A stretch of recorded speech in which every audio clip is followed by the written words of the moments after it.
we just start off with Dag is always right, the episode. Could have been more beautifuler. More beautiful. More beautifuler. Buta. That's what somebody with a last name Fuller needs to name their kid Buta. And then they'll just have a kid named Buta Fuller. No. I feel bad for the kid. Why? Yeah. Endless teasing. Oh my god, yeah. We all endured it. We all got over it. We're all decently cute, Did we all awesome. get over it? I had to hide my middle name for a decade. We're all well-adjusted people who don't need no therapy. Naming your child should be a Speak for serious yourself. responsibility, not a joke. Oh my god, very true. Okay, so Very we true. I don't. like my middle name now, but back then it was a deep. Oh, I go by my Really? middle name. My parents did that to me. I They hate both that. went by their middle name, and then they said, no, she'll be fine. Your first name And- is your first name. People that go by their middle names, different from their first names, it's just so Yeah. discombobulated. It's so many years of me not correcting my professors until like halfway through the year, because I just Why do don't we care. even have middle My names? Yeah. middle name is Geronimo. I Stellar. love it. Don't I laugh. like- It's a Perfect. good middle name. I think it's a great middle name. Geronimo! It implies risk-taking. Yes. It's also a war cry when you're about to punch your name caller in their face. I But might you change get my why I middle had name. to hide it, right? Oh yeah. No, I totally get it. Yeah, I Yeah. understand now. Yeah, no, I get it. Kids can be I'm changing- cruel in I'm changing my school. middle name to Geronimo. I love it. So then, Big G. Big instead of J. G, notorious B.I. Geronimo.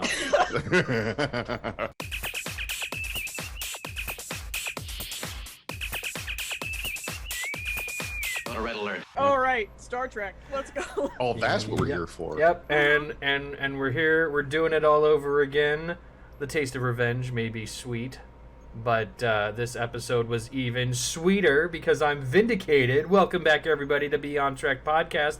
I'm your host, Dag. In the house today, we have Big J, Renzo, and Suzanne. Say hi, everybody. Hi, everybody.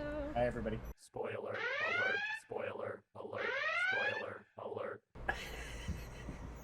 I Rob my did it. joke. I called it. It was 2 weeks in the making and a year of hoping, but I did it, and we'll get there when we get Thought there. of you as soon as So it proud of you. happened. Oh my gosh, I was so stoked. So Right. Well, yeah, let's Might be do a this quick one. episode summary. Yeah, I'm all lotioned up, ready to go. Ooh. all right. So for those listening, I have if no COVID. one's listening. Well, no, I mean, yeah. Listen, I'm so out of it. I have COVID. For those of you who Oh, don't man. know, and I just got back from DC, and I have COVID. So I will sound very strange reading this, and I probably will mess up a couple of times. It's okay. So here we go. Episode 7. The scene first sets us at the Vulcan Criminal Rehabilitation Center called, and forgive me if I mispronounce this, Ankishtan Katil? Something like that. Yarp. I've heard it like 4 times, where we hear T'Pring's log detailing her last few weeks of service within the facility. She explains the difficulties she's faced, including finding time for herself and Spock, and she senses that he wishes to explore his human side. In an effort to spice things up, T'Pring tells Spock via space-time video that she has been researching human sex. Spock is taken aback, to say the least, and after she details some of the texts she's researched, he suggests they read them together. She had wished, apparently, to try to understand the culture that makes Spock who he is, and he thanks her for the effort. Aboard the Enterprise, Chapel notices that Spock is distracted and asks what's bothering him. He explains that T'Pring is more enthusiastic about exploring human sexuality than he is, and Chapel remarks that Vulcans are truthful, and that he should not attempt to hide from that truth, especially after last time. Then in a dining room, we are introduced to Dr. Aspen, who explains that the colonists they are trying to help are stranded on the edge of the Federation, and that their ship systems have been down for 26 days already. Una explains that there are pirates in the sector on a ship called the Serene Squall, and Aspen explains that they've lost countless missions to that ship. Pike questions why Dr. Aspen would leave their post as counselor on Starbase 12, and they explain that not everyone who needs help is lucky enough to be in the Federation, therefore they left to run aid missions on their own. Pike thinks that it's a shame that they left, adding that Starfleet could use their perspective more often. On the bridge, La'an shares bad news. All that's left of the colonists' ships is debris, and the only other warp signature they can find is what they believe to be the pirate ship. La'an explains that while there wasn't food or supplies to steal, the colonists themselves could be auctioned off into slavery, and Pike decides to proceed with the mission, sending a request to Starfleet before ordering the crew to drop buoys as they go and continue over the border into non-Federation space anyway. He promises Aspen that they will find the colonists. Later, Spock is sent to retrieve Aspen, who has been exercising in her quarters. They explain that they do that to alleviate stress, and then explain the guilt they feel over having not gotten there sooner. Kolinar is mentioned, and when pressed, Spock explains that it offers clarity and that he looks forward to his own, though Aspen does not truly understand the concept of erasing one's emotions if they naturally exist. Once on the bridge, the captain explains that they've picked up a distress signal in an asteroid field, and though it is possible that it is the colonists, it could also be a pirate ship cloning a signal and setting a trap. Ortegas asks how close they should get to the signal, and they proceed with caution on their blind date. They are eventually caught in a laser net, and Spock explains that running into the beams, shooting at it, or trying to move them could cause a ship-wide shutdown at best, and kaboom at worst. Aspen, looking over Spock's shoulder, suggests the asteroid emitting the most energy must be the source of the beams, but they cannot choose incorrectly, or, once again, kaboom. They are able to locate 2 asteroids that are the possible source, and Spock has to go with his gut, luckily choosing the correct asteroid and allowing the crew to travel further toward the distress signal. In Spock's quarters, Aspen comes to speak with him about his actions on the bridge. He explains that hunches are uncomfortably similar to guessing, and Aspen asks him what's wrong with that. They then explain to him that trying to fit into people's expectations of who he is may not be who he really is, and that he may be neither Vulcan nor human. They back off after they realize they've crossed a boundary, and then they mention that the asteroid trap isn't worth researching. If it had been the Serene Squall, they would already be dead. They come across the 3rd colonial ship intact, with 230 life signs on board. They realize that the colonists must have been taken prisoner, and that the other 30 life signs could be a boarding party. Pike, the Boy Scout, takes La'an and a team of security officers onto the ship.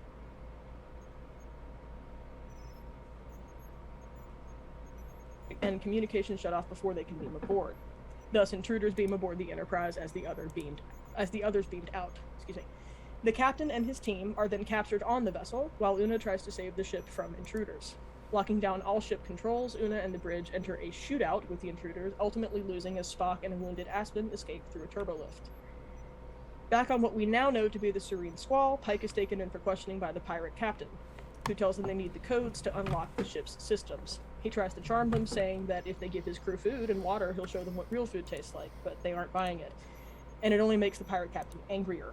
One pirate says they're wasting time before the captain threatens to start airlocking the Enterprise crew. And finally, after some convincing, the pirate captain agrees to pamper the crew, and they may get a good meal out of it. Chapel, who is hiding in the Jeffries tubes, attempts to send an SOS before she realizes that there is a security lockdown ship-wide. She is caught by pirates who tell her to drop her weapons, but she explains that she is a nurse and has none. When they try to restrain her, she uses the hypospray she was hiding in her sleeve to render them both unconscious before running down another hallway. Meanwhile, on the Squall, Pike makes a meal for the crew, and they seem to like it better than the captain's food, which irritates him. Pike explains that their captain has hijacked the Federation's flagship, and that anyone who wants to buy the ship will have the entire Federation coming after them. Their captain then suggests selling them to the Klingons as slave labor, and some of his crew are visibly unhappy, as Pike explains that they won't get out of that deal alive. The captain says he knows what he's doing, and thus the conversation is dropped. In sickbay, Aspen suggests escape pods, but Spock denies that request, not wanting to abandon the ship to criminals.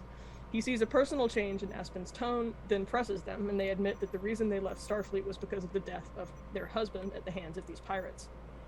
He was Vulcan and skipped his Kolinar, explaining their past interest in Spock's own ceremony and identity. He explains that if they can get to engineering, he can override the security lockdown and get a distress signal sent to Starfleet, then hands Aspen a phaser as they leave.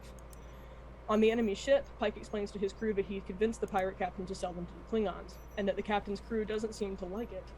Una calls this an Alpha Braga 4, and then explains to the rest of them that Pike has effectively started a mutiny. Back on the Enterprise, Aspen and Spock meet Chapel in engineering, and Spock begins to override the security lockdown, accessing command controls. But before they can begin accessing communications, Aspen reroutes controls to the bridge, unseals the engineering doors, and points both phasers directly at Spock and Chapel. We then learn that Dr. Aspen is actually Captain Angel, the true captain of the Serene Squall. On the bridge, Angel's demeanor changes, and they take command of the ship, explaining that they dumped the real Dr. Aspen on an uninhabited planet, as well as making up the colonists to bring the flagship out to the edge of Federation space. Spock asks why Angel has kept them alive, and they explain that they only need Spock, not the Enterprise, but doesn't explain why. They then hail to Pring at Ankeshtan Katil, telling her that if she does not release a Vulcan named Severius, friend of theirs, then Spock will be killed. T'Pring could face criminal charges if she sets a prisoner free, but is bonded by ritual engagement to Spock, and would risk his death if she does not release Sirius. As they head to Federation space to make the exchange, Angel explains that they are using the Enterprise to get their husband back, even if they lost him to a prison, not pirates. Chapel seems to think this is ridiculous, but Angel explains that love is the only thing that makes their lives in space bearable, and that T'Pring will make the exchange for that same reason. Back on the Squall, Pike and his crew begin to speak to a crew member of the enemy ship, trying to convince them that they are the only person, that cares about the crew, and that the man who wants to sell them to the Klingons, who his crew member reveals is not truly the captain, is not taking good enough care of them. They eventually tell the crew to eat their gruel, walking away as Pike and Una share a glance, hoping they've influenced them just enough. Back on the Enterprise, a Vulcan cruiser shows up, and T'Pring seems ready to make the exchange. Spock suddenly seems to realize who the prisoner is, and he tells T'Pring to destroy the Enterprise as Angel stuns him, threatening to set the phaser to kill if she does not send Xaverius over to the ship within 10 minutes. Spock, having been revived by Chapel, tells her to follow his lead, and then tells T'Pring that he has been following his human side, and that he is in love with Chapel. Angel correctly assumes that it is a ruse to get T'Pring not to agree to the transfer. But then Spock decides to make it more believable by kissing Chapel. T'Pring then breaks their bond of matrimony, and Angel orders her crew to destroy the cruiser. The weapons are immobilized, and they cannot regain control of the ship. The Serene Squall then comes out of warp, fires on the Enterprise, and sends a transmission from Pike, who tells Angel to get the hell out of his chair. He and the Enterprise prisoners have successfully taken the Serene Squall, and their backdoor hacks have managed to shut off systems on the Enterprise. Spock suggests that surrender is logical, and Angel gives him a speech about choosing who he is instead of what he is, telling him that Xaverius always spoke of him. They beam off the ship onto a smaller craft, abandoning the Serene Squall and her crew aboard the Enterprise, and Pike and his crew request transport as the mutiny is still in progress. Spock is visited by T'Pring in his quarters, and she explains that she understands that the bond was not truly broken. She did not believe that Spock could ever possibly have feelings for Nurse Chapel, and correctly assumes that it was part of a larger plan. She then explains that she believes his human side brings strength, as he could not have sold the passion of the kiss without it. In sickbay, Spock asks Chapel if she needs to discuss her feelings, and though she seems uncomfortable, she assures him that she knows he would not chase after her while he has a fiancé, and that she knows there's no feelings between them. She then presses him concerning the identity of the prisoner that he said he eventually recognized, and he explains that he believes Xaverius to be an assumed name. He believes that he is another one of Sarek's sons and his own half-brother, Sybok. I was so mad when I figured out that it was Sybok, because I immediately knew that Dag would be loving it. Because Right. I knew that was going to be it. You were just mad because I would love it, or you're like legitimately mad because you have issues with Sybok? Both, but more the first than the second, to be honest. Oh, Like, you're not allowed to experience joy. When did you figure it out? Right. When did I figure it out? As soon as Rinzo was saying that he he figured it out, I guess, pretty early on. I didn't.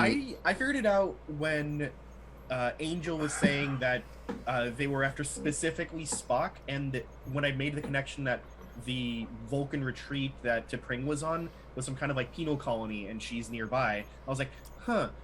So Spock in exchange for someone. Oh, well, it's gonna be Sybok. There's no one else that's gonna be stuck in like a prison for Vulcans at this point, unless it's like T'Pol, which I didn't think would be it. Right, Well, Yeah, no.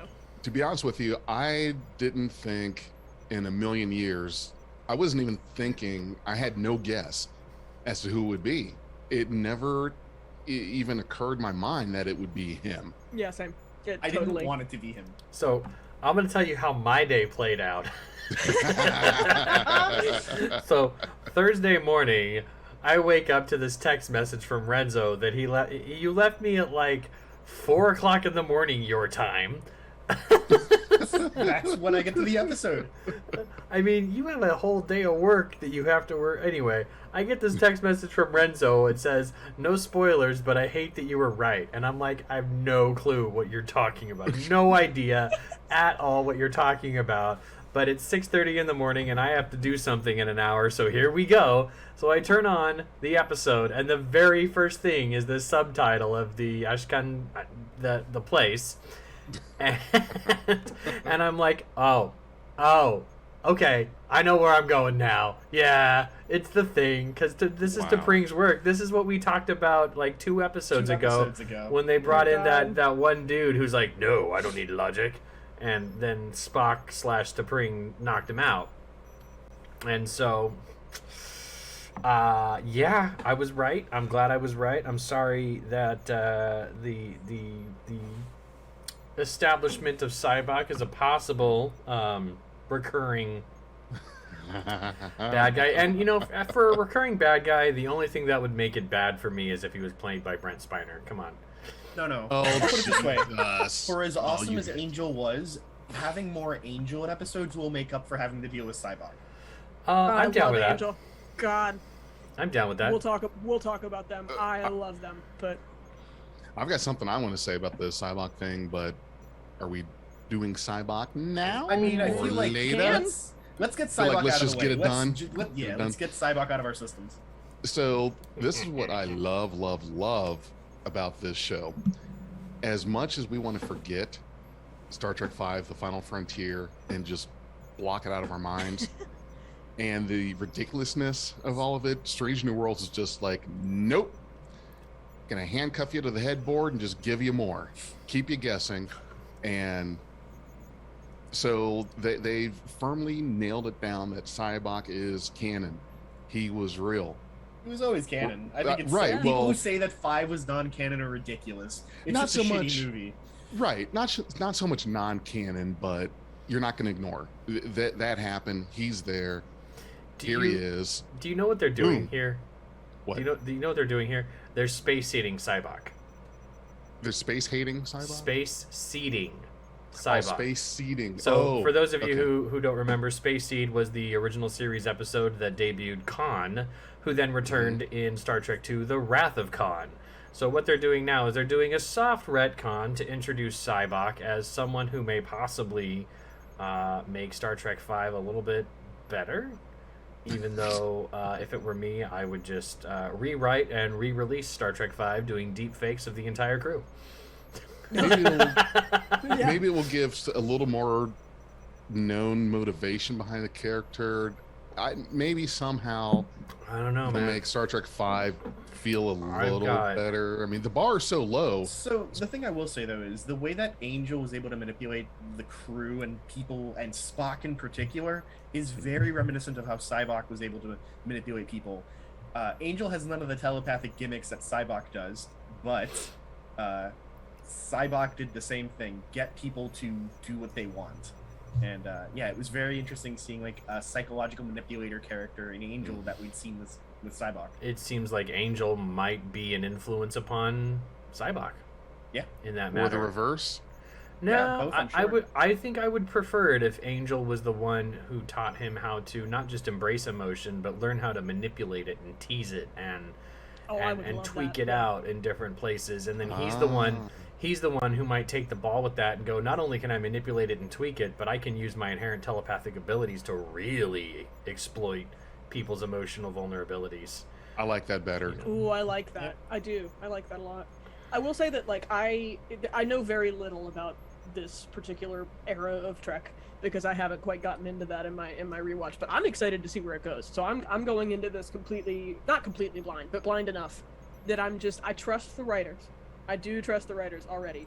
I really have loved Strange New World so far. I don't have a lot of gripes with it at all. So we but- don't really learn much about Cybok at all in his own movie, right? Like he's described as being an exceptionally gifted, possessing great intelligence, and one day it was assumed that he would become one of the great scholars of Vulcan, right? Right. Then we meet the guy, and he's literally just like a desert crazy man who convinces people to drink his Kool-Aid. Space Did you know they psychologist. wanted- Oh yeah. Okay. Yeah. I know. Yeah. I know. Did you know they wanted Sean Connery for that role? Yeah, I think he would have done better than Lawrence Luckinbill, but I don't think that would have saved the movie. Do you know what Sean Connery did Connery. instead? What? Rock? No. Rock. This was 1989. He did Raiders of the Last Crusade. Oh, okay. Oh, That's a better okay. movie. But That's Sean Connery still managed to get into Star Trek V. Do Yes, you he know did. how? The name of the planet. What was the Or name of the planet? The mystical mystery? place. The name Shakari. of Vulcan Shakari. Shakari. Yeah. Shakari. Yep. Sean Sean Connery. Connery. Got it. Shakari. That's a cool one. Okay. That's your trivia for cute. today. I Yeah. love that. All right, so enough about Cybok.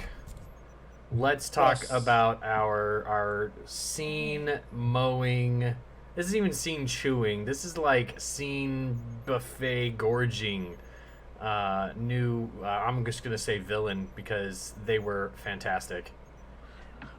Yeah, Jesse James Keitel, she did an incredible job. They? And to be clear, she uses the she/her pronouns. Okay. And then the character is they them. I The believe. character Yeah. is they them. Good to know. Although Jesse James Keitel is non-binary, but she does choose to use she/her pronouns. Whatever. Okay. Yeah, I believe so. Yeah, she is a trans femme person. I know that. I know Yeah. that much. Dr. Aspen is very clearly they them pronouns, but I don't know if we ever really got like a direct quality on Angel themselves. But I'm just gonna stick with they them for the sake of safety on this one. I think that they did use they them with Angel, and Angel did not correct them.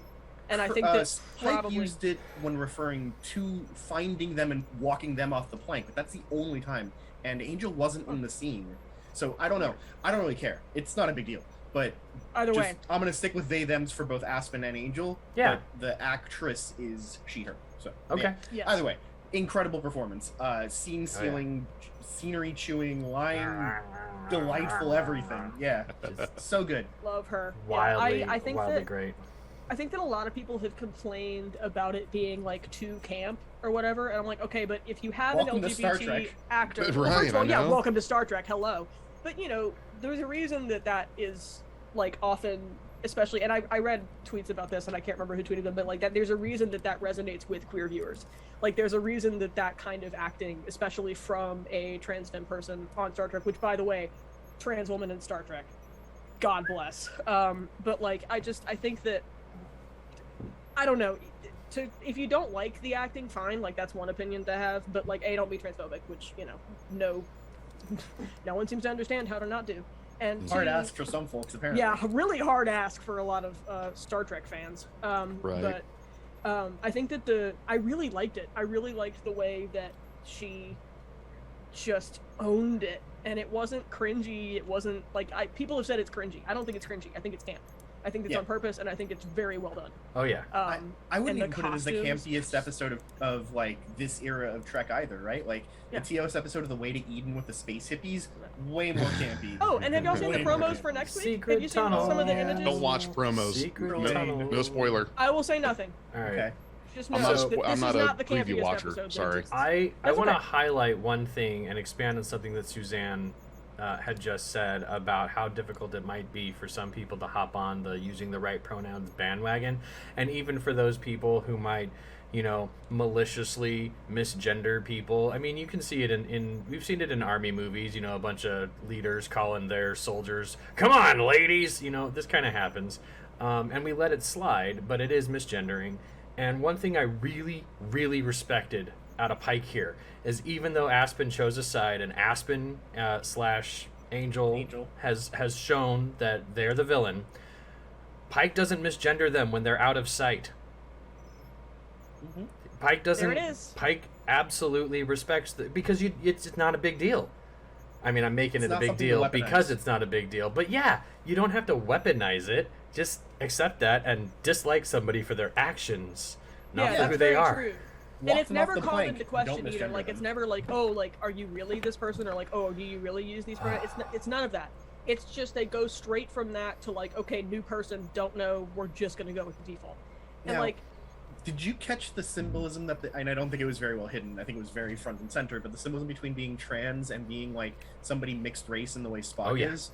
oh They put my god, such effort into that. It was Yes. really well done. The thing that I love the most about that is it's total meta commentary on how so many people experiencing their transness have like these societal influences that are like, you have to be one way or you have to be the other way. It's like, I don't have to be any way. I can be me. And what I am is not as important as who I am. Well, it's the line from Spock, right? I'm Exactly. not a Vulcan. I'm not a human. I am simply Spock. Right. Right. yes. Which gives And it Spock meant so an much. amazing opportunity to write the first Vulcan fusion sex book. So, speaking of sex Yes. books, I want to say that I think that the fact that T'Pring was reading a whole bunch of real world like books about human sexuality is really awesome, and that's the kind of thing like a truly caring partner would do, right? Like if they're trying to understand you, your hobbies, your interests or something, it makes so much sense. It's really cool. Can I say that when T'Pring hailed Spock, told him that she was reading books on homosexuality, and Spock almost taking the wine through his nose, and then what? I screamed. Legit. I don't think it was It was acted. great. I don't think it was acted. That just seemed too authentic that they just kept from a bad take or something. Oh, I wish. I hope that they didn't tell him. I hope that they just sat him down. Ethan, we're just gonna T'Pring's play gonna this. hail you and React as you normally would. That Just like, reaction was, oh my that's god. why I've got it. It's like he bit into a bad pepper or something. oh, it's such a good scene. It's so good. But He's like, I'm not familiar with that particular text. Like, Who would expect that out of Spock? Like, of all people, that's what makes it so damn funny. one of the Awesome. things that that I think they're setting up here is that T'Pring is really putting in a lot of emphasis. In the last few episodes, when we see T'Pring, she's very adamant that her relationship to Spock takes precedence even over her own work. And now that we learned that her work is as serious as it is, and how she showed up prepared possibly to make an exchange before that ruse took place, T'Pring is giving this relationship her all, more than it, and it's really setting up Spock to be the, I don't know, flippant, more apathetic one. And it also It's obviously definitely a redemption for her, right? Like it's definitely making her seem like the less cold, calculating femme fatale, which is Right. what the original Muck Time did. Right. And They're adding a lot of flesh and bone to this relationship that was spooked on us, and then Jim's dead. Oh, Jim's alive. Oh, what? What just happened here? I'm hoping it adds more substance to that episode with this backstory, because it feels like they went from this, which feels like a really genuine relationship that they're having, to T'Pring is, like you said, seems like maybe she's, I wouldn't say more serious than Spock is about it. She's putting in God's honest effort, which you wouldn't have expected from a Vulcan. To me, it just comes off as she's really in this and wants to.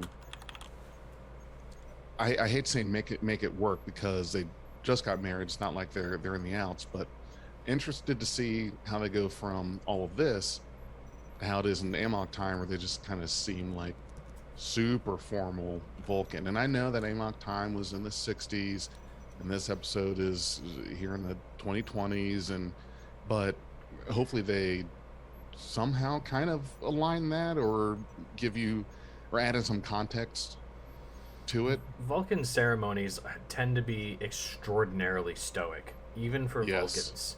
And one of the things that's You really say interesting. that though, but first episode of this show, remember how they were exchanging gifts in that restaurant and they were being too public display even for the other Vulcans? I would Yeah. I would like to clarify Excuse me, my sir, my ma'am, could you take remarks. that outside? That was not necessarily, I didn't see that as a ceremony. I saw that as like typical Vulcan interaction for them who might not necessarily care to observe custom in public. Whereas anytime we see like the Falter Pawn or the combat scenes, the Vulcan side of things is always very cut and dry. And I think in the 60s they did that because they needed to really separate how alien that culture was from the mainstream audience for Star Trek. And now they're kind of retreading it to say even Vulcans have, relatable characteristics. And so They they're making do. Vulcans relatable again. Yeah, they have passive aggressive and sarcasm, which is fantastic. Yeah. And they're more relatable in a good way now, not so much in your face like they were in Enterprise, where they had to devote with 3 episodes behind explaining why the Vulcans were the assholes Kirshara. out of nowhere. yeah. Right. Yeah. In that series. But So they did explain it was a very good well. try. I thought but that was a really good explanation. it was a great explanation. Season 4 of Enterprise did a great job explaining things that Yeah, should they- not have had to be explained. Underrated, I agree. Yeah. I think I will say that the most interesting thing to me about T'Pring reading all of this text and, like, honestly, like, obviously, she's showing, like, interest in her partner and wants to be, a good partner. But like, are Vulcans sex positive? Like, that's a real question I have, because like she's just I don't like think so. well, honestly. no, but like I don't mean like free, but I just mean that she like immediately. I mean, she seems interested. I don't see any reason why they can't. I really don't. Yeah, just the idea that sex doesn't have to be like this weird.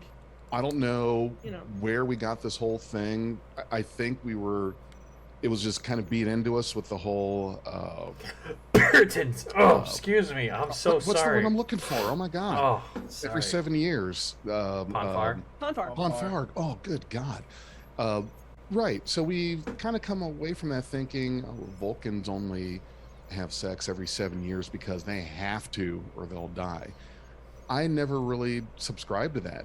Why can't it be something that, Well, okay, yes, every 7 years they have to, but in it's between necessary. that, they're doing it because they want to. Yeah, it's necessary but not sufficient, right? Like they need to have sex every 7 years, but they don't have to just have sex every 7 years. Right. Right. Right. As far as like Right. them being sex positive, so this show is clearly changing some of this, right? But I feel like in the past, Vulcan's secretiveness has always kept them from really explaining much of anything. The only time where we really saw any sort of sensuality from a Vulcan would be to Paul and Trip on Enterprise. Yeah, Besides that, there's not really much anywhere. that's true. Yeah, I just For all I we don't know, I'm not going to go there just in case we have children that listen to this podcast. We don't. This podcast We is might. not made for kids. Yeah, this podcast That's is true. not for kids. Yes, If you please. are Parents, under if you've got 16, your don't. well, Yeah, what I was this going to is the say Prodigy is reviews. The Prodigy reviews, we drop things down a little. exactly. Yeah, it's true. For all we know, we're talking about animals in the bedroom during privacy. We don't know. I will say I have two things because I have an anecdote to share with y'all that I don't know if I've told Okay. y'all. One, I love me a fuck or die trope. Love that Mhm. shit. Ponfar is fucking hilarious.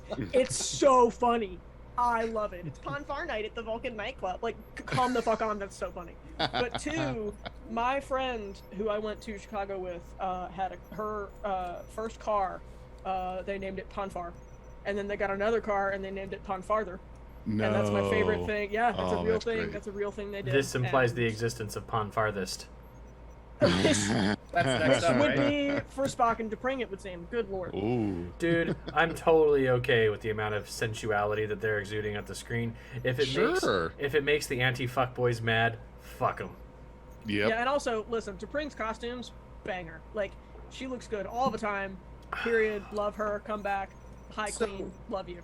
So to explain a little bit of the counterpoint there for Dag, though, there are definitely some people who always associated Spock with like aromanticism and asexuality throughout his original TOS like version, because he never really got himself much of anything except when pressured to do so. I mean, you're not wrong. And when Arrow and Ace definitely became more well known among the GSRM community, I definitely saw that there. But I just want to reiterate, we've said this before, and it's not gonna be the last time. Fanfic and slashfic would not exist without women who are horny for Spock. And Kirk. And Kirk. Kirk. Yeah, But mostly and Kirk. Spock. I'm just gonna go with Yeah. mostly Spock. And if Thank you. And Bunch also, of women if making the you're dolls kiss. if for you're mine. listening to Love that. this, I'm just gonna say this again. Do not read the book Spock Messiah. Save yourself the trouble. It's horrible. Fair. Was Okay. that the one? I think I. Don't talk about it. It's so No. bad. It's Don't so talk about bad. it. Oh god. Well, no, I and that's the remember thing is hearing that like how- I know how bad it specifically a was. lot of my followers that like just hate that Spock is being put into this like heteronormative thing. First of all, T'Pring already that's a thing that happened. Like they're gonna explore that because it's a prequel Very thing canon. that's gonna happen. It's very that has to happen. And then two, like I think that it's unfair to assume that Spock couldn't be bisexual. Like I'm not saying that like people complaining about it are invalid, like saying that they think Spock is gay. Honestly, do what you want. I don't care. Like the honest to God, if you think that, go for it. Love that for you. But I just think that I think that it's like attacking. I've seen some people get like actually like not harassed, but like bothered about saying that Spock might be bi, which I don't have an issue with personally.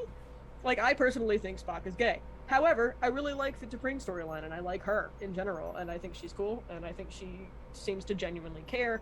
And they don't make it this like forced thing. It's not it's getting more like fleshed out, and it's getting more of the like actual like, oh, she's doing this to impress him and he's doing this to impress her or to make her feel better because he, you know, whatever it may be. And I think that you got to kind of wait for the show to keep going, and also like maybe don't necessarily ignore the fact that he could be bi. That's a thing that could be there, and there's nothing wrong with that. So anyway, that bothered me a little bit. Yeah, no, it's just one of those same things that every fandom does, right? They see themselves in characters, so they project some of themselves into characters, and then, you know, the filmmakers or screenwriters don't know that, don't associate that with the characters that they have control over, and so people's hearts get broken about it, right? Yeah. It's tragic, it's rough, but like Dag said, that's what fan fiction is for, right? If it makes you feel better, if you need the headcanon there, then there's no reason not to write your epic love story about how Spock and Chekhov really had a thing going on for decades and nobody ever found out. Well, right? and I'm just gonna bring in the C7 crowd. I see you. Oh. I don't agree with you, but I see you. Oh God. I don't All right. agree, but I see y'all. Anyway. Jay's over there like, the Why did you have to do that to me? Jay's pulling that same what? Don't take me through that door again. I haven't watched the finale of Voyager specifically because of that. I can't watch it. The finale's not that bad. I know. It's good. It's But like C7 it's like the 6 episodes before that are crap. Well, that too, and I started watching those, and then somebody told me like exactly what happens in the finale, and I was like, great. It's mentioned. Kill me. It's mentioned. And you know what? It doesn't happen. There's no like weird. There's no weird scene. It's just mentioned, and then we get C7. then we get Picard, and then we get Picard. Yeah, and now we know that Raffi and That's Seven are true. happy. Okay, Yeah. at least that's true. So- if it weren't for Picard, that's a good point. You Maybe I'll know. go watch that So, one. and Jay, I really appreciate that you were working that out. For those of you Wheels were listening or turning. watching, you get the benefit of knowing what that's like as well. Oh. If you're still spinning on it, take a look at the comments for this video or the Anchor channel, and you'll see it there. So yeah. we've talked about now Cybok, Angel, Spock, T'Pring, and who else do we think needs a good mention in this episode? Chapel. Let's talk about Chapel. Yeah. Chapel. I just thought that. She's a badass. Well, yes. Yeah, queen.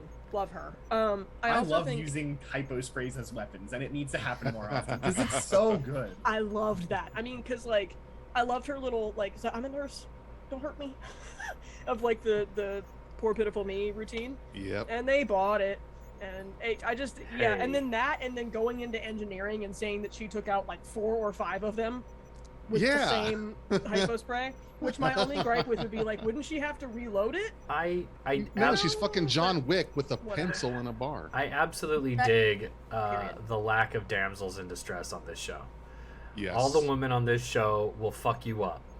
Yes, indeedy. They will. They just will. T'Pring will pinch your neck so hard you're going to need therapy for 6 months. Oh yeah. Chapel will put you Pinched into a nerve, like, coma, and literally when you pinched wake nerve. up, your children will be grown. You know, number one will hold her breath and carry your ass out onto the saucer section Yep. without a Yeah. force field. Nope. I get the Straight same up, vibe she from just, La'an. like, Let's be survived. real. And do not La'an, mess Just with rip out your La'an spine. La'an or will punch. Ortegas. La'an will punch so many different holes in you. They'll name a new brand of Swiss cheese after you. Yep. Period. The end. Yeah. No, for sure. Every woman on this ship, and that's the thing about Star Trek is like, yeah, they're Starfleet. They're gonna kick your ass. Like that's the whole point. Question mark. And Uhura can cuss you out in 40-something languages. So many deal. languages. And Absolutely. Ortegas makes jokes at your expense that make you want to cry. If Yes. when Don't Ortegas get bullied. when Ortegas, you'll never see her coming. That's the problem. Nope. Ortegas will take you out. She'll be using like evasive maneuver 62 that she learned in a bar like 10 years ago. You'll be dead. She'll hit you. She'll hit you emotionally, I can't psychologically. wait for Ortegas' episode. She's got to have a featuring episode at some point. There's Yeah, gonna I'm be. here for it. Yeah. Everyone's She getting. has to. I loved the like first date or third date blind date moment. That was just Yeah. just And it makes perfect sense, right? Like, you don't need Yeah. any sort of, like, deep explanation of, like, oh, 10,000 kilometers, Captain, 50,000 kilometers. No, just, this is clear. Let's Yeah. go. Well, and then Oh, I loved she it. does explain it, and then she's like, proceeding with caution. And Awesome. it's just it's the communication that this crew has is very, very cool. They already have established the family build. yeah, and I really love the way that Ortegas like takes on a challenge and flies the ship mainly, whatever. I love the just badass pilot trope, if it is a trope, I don't know, but like she's different. She's different, and I love The way she her. handles that ship.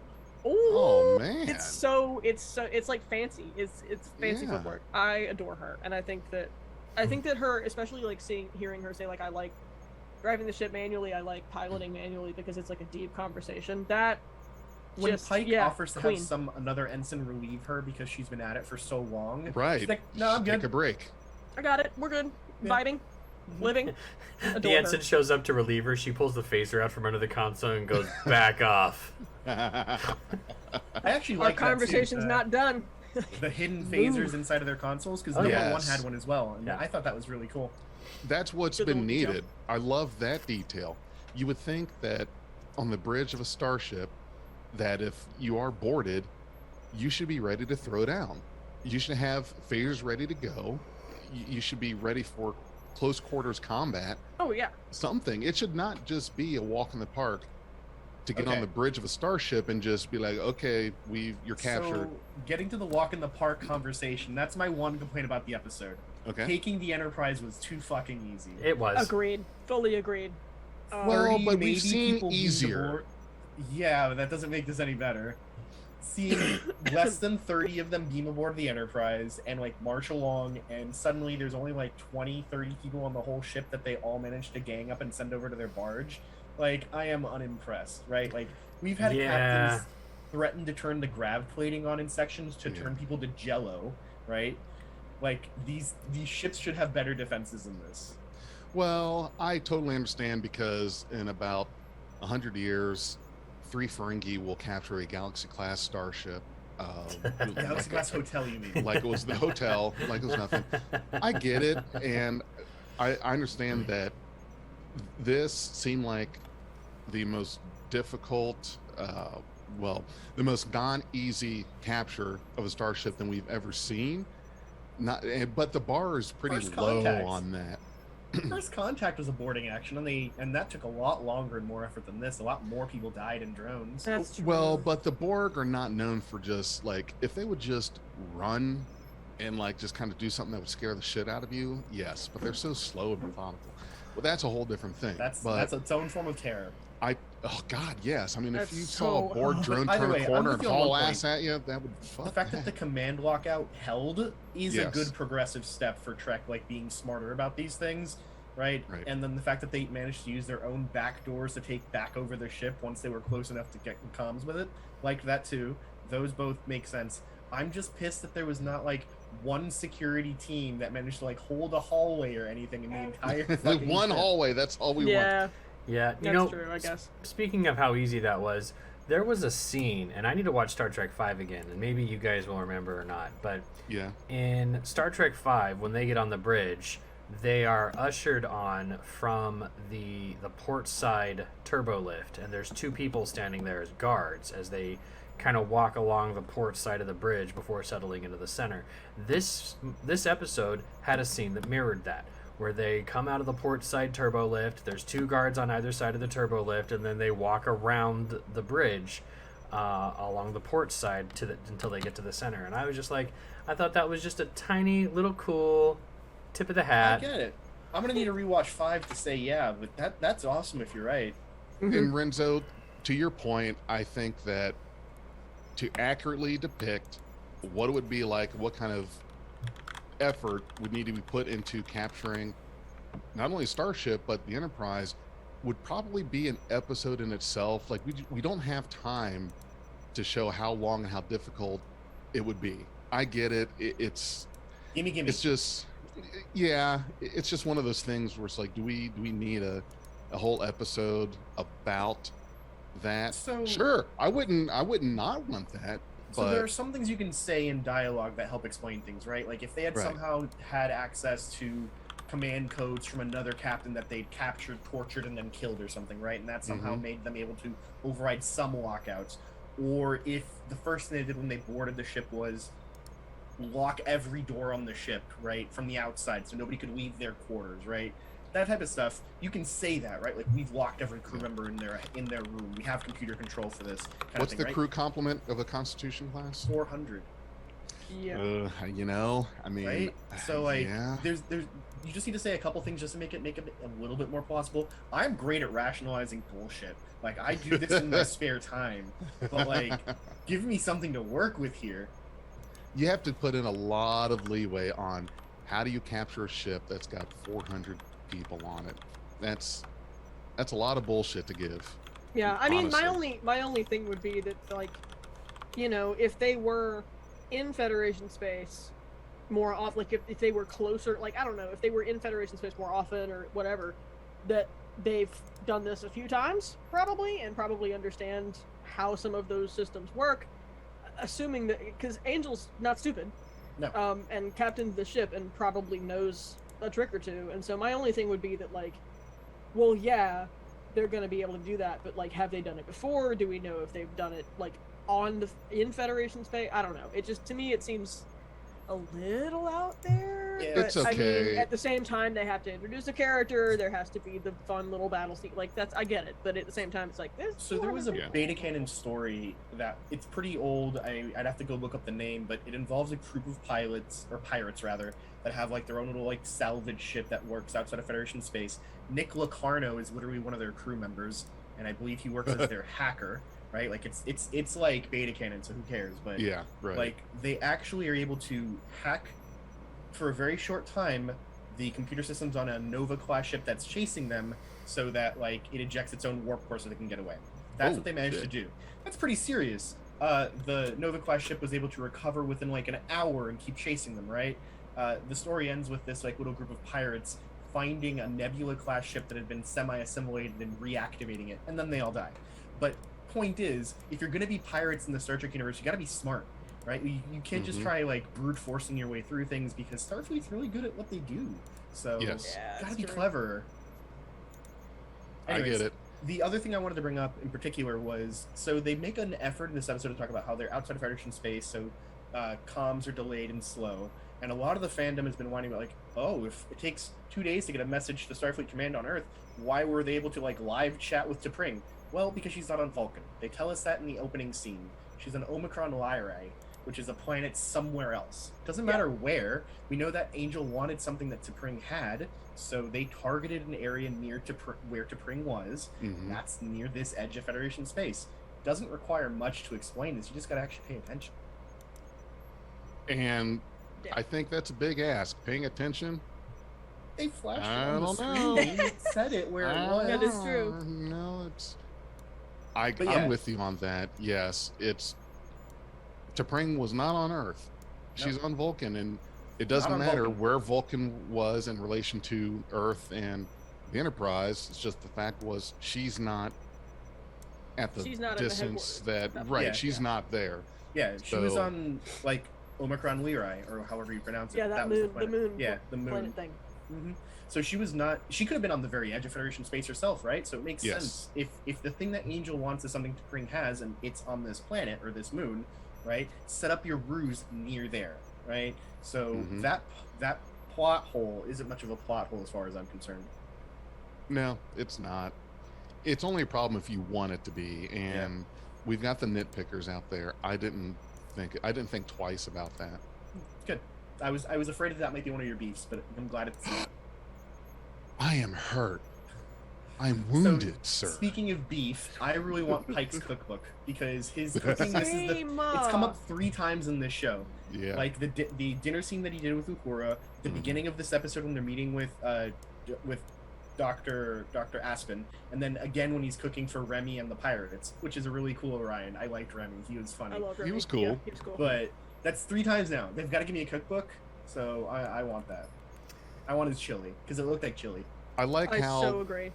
the pirates were actually like Characterized. pirates. Yeah, they had Yes. they had character to them. I liked They it. had a little wheel on this ship. And Oh, It's my background God, because that- I loved little it. wheel. I lost it. loved it. I love lost it at so the wheel. much. I was done. Oh, get out of my chair! It's so good. It's got little lights in it. Oh, I love him. What a cool set. That set absolute- must have been so much fun too. The absolute professionals on this show is just. When do they stop? It's just Right. It can't be this good Well, every the episode. sets They're are just amazing nothing and but the net. costumes. The costume. Yeah. Well, there was a lot of netting in the costumes too, but the costumes in this episode were amazing as well. The costume design. Listen, Yeah. Angel's Go on, costume is go by on. far my favorite. I don't know why. I just thought it was a really good way to bring in like the athleisure type thing, but like space, and then turn it into evil space captain, but like in leggings. I think they're neat. I think the costumes are really cool. I also really liked Remy's whole thing because there's like so much detail in it, and it's just like kind of the grimy pirate uniform, you know. Kind of looked like an orc, like Little something out bit. of Little Warcraft bit, or yeah. something. Yeah, and the crazy sort of braids and everything. Now Excuse that me, but, tactic. you know. Oh, sorry. No, go ahead. You're good. That tactic that Pike put on the crew to get them against each other. I mean, we Alpha did that. Braga The 4. Alpha Braga Yeah. 4, baby. We did that in middle school. Like that's nothing. You know, it's just spread Yeah. rumors to this person, that person, and get them fighting each other. So Yeah, it's absolutely. something Trek's been doing a lot recently, right? Rather than saying what they're planning to do, they'll just be like, "Oh, let's do the Omicron Persei 2. Ooh, let's Right. do what we did on Catraxia, right?" Just And like they- Budapest. yeah, Just exactly. like It's- Yeah, Budapest. just like Budapest. You and I It's a remember trope, and I Budapest love it. very differently. Yeah, it from implies. Michael and Book to now. Yeah. Uh-huh. Well, the big thing is Exactly. this. So you know how Lower Decks had that whole episode about Agamus, the evil computer AI that was going to destroy Yes. everything, but they were like, You mean Jeffrey It's- Combs? exactly, yes, but they were literally just like, it's Thursday. This is what happens. We put him in the box. He goes away, right? It's a common thing. This is the same kind of effort. It's to make you feel like they are such professionals. They've done this shit before. They have a nickname for when they're causing a mutiny in their captors. Cool. Love Let's that go. shit. I love There's it. one I'm looking up here, kind of like that. It was in Thor, Ragnarok. There was this. The was when it he the throws Get his Help? brother at him. Get help. Get yes. help. Yeah, Get help. yes. And he's Yes. like, "No, we're not doing Get Help. I don't do Get Help. Yes, we're doing Get Help." It's awesome. Yeah, no, it's very true. And also, like, complete, like, talking about the pirate ship wheel, because I love that shit. Yeah. I know Anson had fun with that. I know he did. I know Hell he was yeah. just on set, like, like, because anybody would be. And, oh, that's I can't wait that's for the so much outtakes of fun. the season. I was saying, I also appreciate the continuing Trek trope of distressed hair to show when the crew is fatigued. Because, like, yes, you've got They fucked with Pike's hair you've this got episode. you've got Pike's Peak, and then like when he is disheveled, his hair's all it goes like, down a little bit "Bleh." like that. Does He's all Rance, like- you would never know if I he's was like, disheveled. "Let me cook for Without you, anything. baby." So you call the, it the Pike's beard Peak. gets slightly unkempt and just I like, call Yeah. it Pike's Peak because it's like a mountaintop, and I'm oh in the yeah, it's middle Pike's of Peak. It's absolutely Pike's I'm Peak. in the I'd middle heard a of better one. what? I'd heard it called Mount Anson.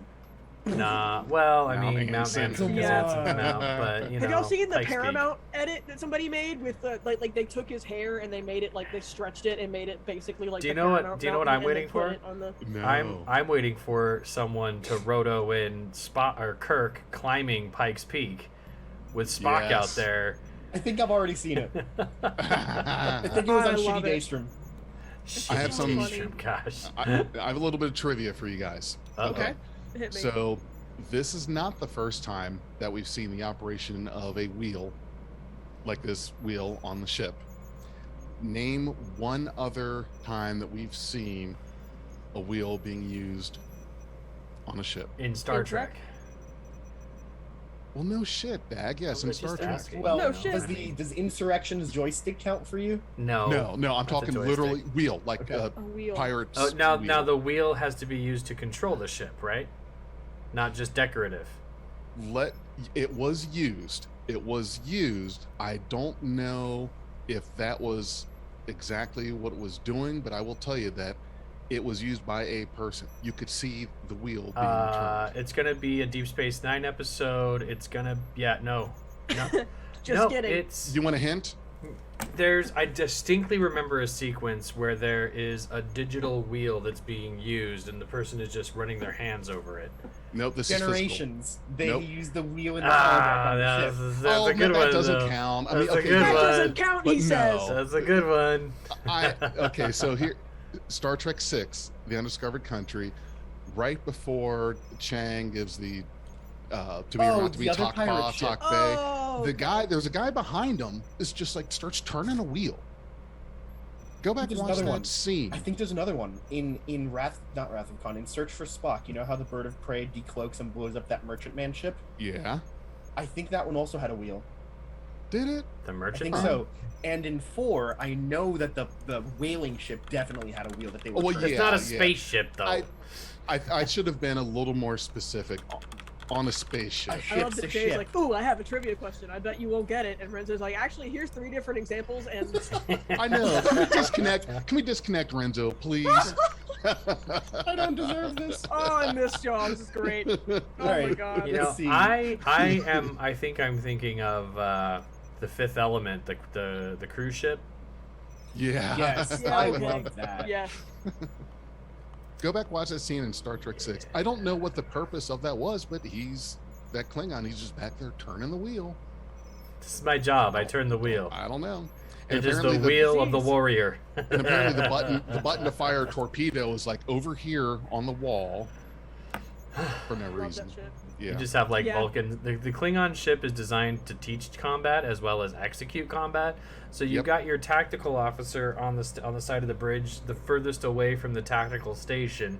If you have to fire, he's got to like fling 3 duck tugs in a sequence to hit the fire initialization, unlock the button, Oh, and then great. hit the button. That's how it works that's how it should work on a Klingon ship. Oh my god. Well, what if I just push a button? Says somebody. Put your hand against the wall. Everybody remembers Oh God. yes. Starship Troopers. Yeah. Oh god. Yeah. You do that. Would you so like to know more? Can't press the button. I would like to know more. I have subscribed to Renzo Facts. I mean, you got my Renzo facts about Maverick the other day, and that was a lot. Gosh, Beyond Maverick podcast needs to happen now. All right, Oh my so God. Ooh. have we got any other big things that we want to cover in this one? I think Look, we've emphasized got it. everything. I feel like Yeah. we covered it pretty thoroughly. I do want to add in just one emphasis as to how funny not only this episode but the series so far. And it's a Star Trek 4 humor, not the Star Trek 5 humor. The Star Trek 4, like, this is great humor. It's not trying to punch you in the face humor, as opposed to Final Frontier, which is just like, haha, I made a joke kind of thing. I know this ship like the back of my hand. Kong. Blank. Yeah. I can't remember. There have been certainly episodes in Star Trek where there have been some funny moments, but as a whole, just episode, every episode has had something that I usually don't rewind moments in a Star Trek episode. It's just like, okay, I'm going to watch it. But Strange New Worlds, I've done that several times. I think at least once an episode, because the way they do it is just so, it's very organic. Yeah. That's what I like about it, is it's very organic. It doesn't feel pushed. You get humor in places where you're not expecting it, and suddenly you've got these things like the episode where number 1 was on the bio bed, and Chapel said something about, yeah, I hear it feels like you're giving birth through your mouth. And number 1's like, who says that? And Chapel says, me. It's Yeah. the exchanges they have, and Yeah, great dialogue for It's sure. Yeah, normal it's human great. banter. I feel like that's Yes, one it reason is. I also love Picard and I love Seven and Rafi, is Yeah. that Seven and The Rafi's banter. banter feels honest and genuine and like fucked up and mean, but still like Fun. has a resolution. It's fun. And I think that's how Yes. human beings talk to each other. We don't always have like imminent crises all the time. And it's not always just this, very much like, how are you today, Mr. Spock? "Oh, Honestly, I'm doing very well. There's my- it's not like that. That's not how Thus people far, talk. my only real complaint about casting or acting or dialogue in this entire show has been the fact that Hemmer's antennae don't move. And I where know has he been? he's Yeah, not a main Great I'm question. a one-shot that. We haven't seen Hemmer in 4 episodes. What the fuck, Paramount? Is he going to yeah. be Where the is he, Jet huh? Reno of Strange New Worlds, Probably. like every 8th Engineer. episode? Engineers don't matter. They just live in the bowels of the ship, man. Right. Hey, Maybe they, next they made Miles time for O'Brien. Scotty. They can Well, make time for Hemmer. They should. I agree. They should. I They don't already see. kind of Miles O'Brien him with the whole like, oh, you have to get this done in 20 minutes, and he's like, all right, cool. And You know what I then- think it is? I think it's I hope We it also didn't doesn't have a go gore this this way. episode, mind you. But it Not feels right. like one of those unfortunate cases where you have an idea for a character, you write a character, you execute that character, and then you realize this character is not really Oh man. that good You know- They haven't or gotten enough time yet. interesting. So I don't want to I Tasha just- Yarhammer. I don't either, but it just feels like you've explored Hemmer in what, 2 episodes, and that's all there is to him. I have far. this bad feeling So far, that yeah. yes, I have this bad feeling that they kind of miswrote and misportrayed a character, and now they don't know what to do with him, what to fit him in. Yeah. Maybe I'm wrong, No, but it just feels we that don't know way to yet. me.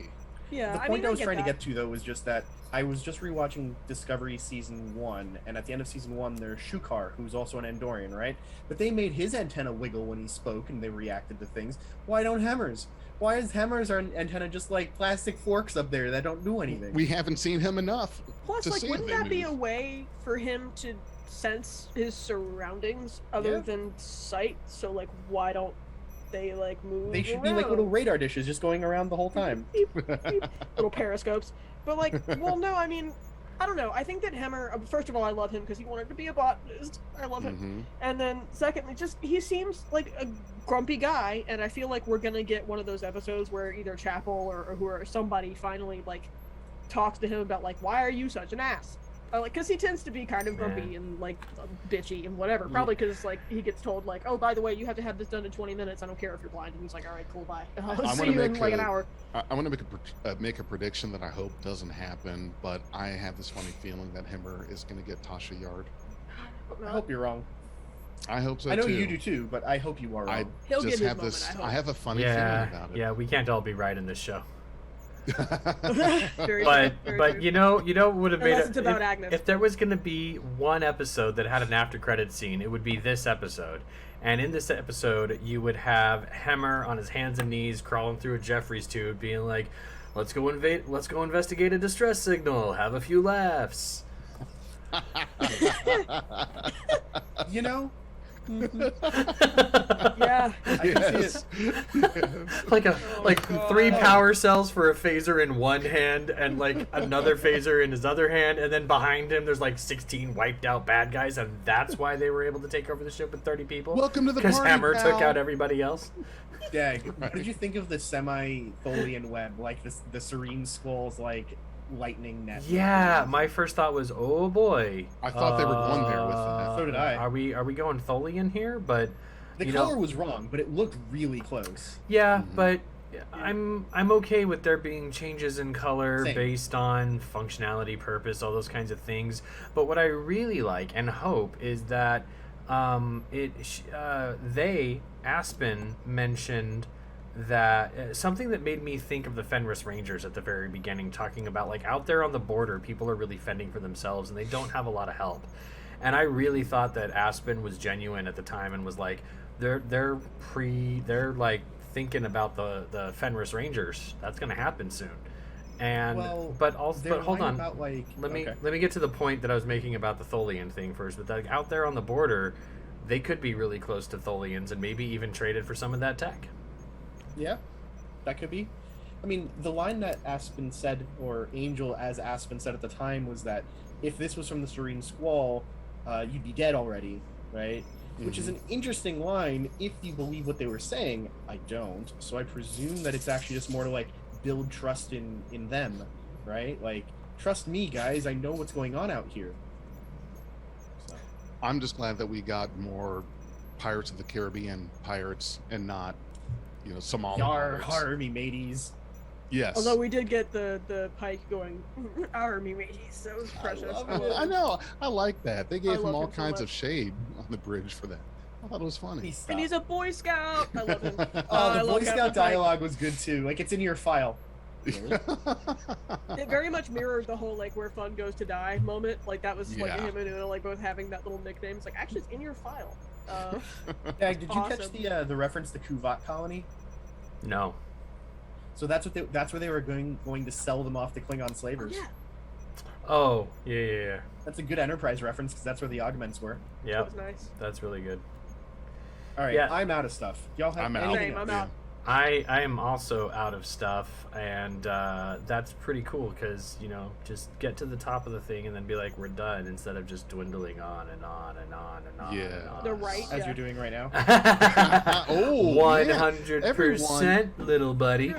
Everybody's sassy tonight. You guys must have gotten We're taking extra after sleep. Angel. I have We're COVID, taking I after have Angel. an excuse. Yeah. I'm allowed to be sassy, I'm sick. We are sassy, and we are ever so grateful if you've gotten this far. We really appreciate your support in the podcast, watching us, listening to us, wherever you find us. Like us, share us, find us on Twitter, rip us a new one, tell us what you do like, tell us what you don't like. Get into a banner fight with Renzo. He'll take you all down, maybe. And there's your customary There's Tuvix Tuvix in the cameo. green screen. If you are watching the Aw. YouTube, you get to see He's Renzo's baby. dog. And as always, we thank you for going boldly with Beyond Trek Podcast. Thanks, everybody. Hey, everybody. I just wanted to give a quick shout out to our Patreon and Anchor supporters. Big thanks to Stephanie Baker, S. Tam, Anne Marie, Jim Cook, and Nora Hickson. We really appreciate your support. Thanks for being a part of Beyond Trek Podcast. We are Beyond Trek Podcast. Lower your inhibitions and surrender your years. We will add inspirational and hilarious Trek content to your day. Your attention will adapt to subscribe to us. Resistance is futile.